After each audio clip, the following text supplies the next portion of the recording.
សូមគោរពនឹងជំរាបសួរអតិថិជនកំពុងតាមដានទស្សនាវីដេអូនេះទាំងអស់គ្នាតើលោកអ្នកកំពុងតែស្វែងរកនៅប្រភេទម៉ាស៊ីនព្យួររាស់ដីខ្នាតតូចដែលមានកម្លាំងខ្លាំងតម្លៃសមរម្យហើយប្រើប្រាស់បានជាមួយនឹងឧបករណ៍ច្រើនមែនទេ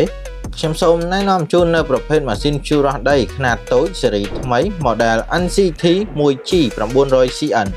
តែប្រភេទម៉ាស៊ីននេះជាប្រភេទម៉ាស៊ីនសាំងប្រើប្រាស់សាំងសុទ្ធកម្លាំង8សេសធ្វើការបញ្ឆេះដោយប្រអប់កន្ត្រាក់ដំណើរការដោយប្រអប់លេខច្រវាក់ម៉ាស៊ីនទំហំព្យួរទទឹងប្រវែង 7.5 តឹកដែលអាចធ្វើការព្យួរដីបានជម្រៅចាប់ពី 150 មីលីម៉ែត្ររហូតដល់ 300 មីលីម៉ែត្រដែលមួយឈុតវាបានភ្ជាប់មកជាមួយនឹងកង់ជ័រមួយគូនិងកង់កាប់រាស់ដីមួយឈុតលក្ខណៈពិសេសរបស់ម៉ាស៊ីនព្យួររាស់ដីស៊េរីថ្មីនេះគឺវាអាចធ្វើការសេរីកង់បញ្ចេញបញ្ចូលបានភ្ជាប់មកជាមួយនឹងកង់ជ័រធំជាងមុនជាប្រភេទកង់តាន់ចំពោះ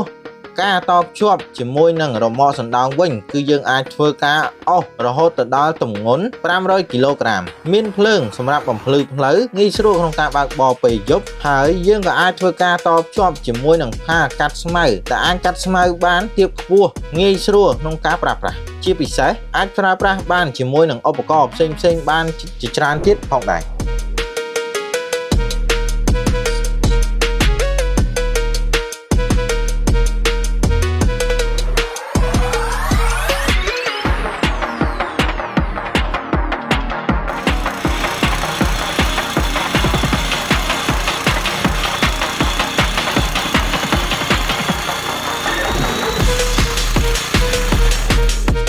ផលនេះក៏តិចយើងក៏មានបន្ថែមទៅលើការធានារយៈពេល6ខែនិង1ឆ្នាំទៅលើគ្រឿងបន្លាស់ទៅតាមប្រភេទផលិតផលនីមួយៗ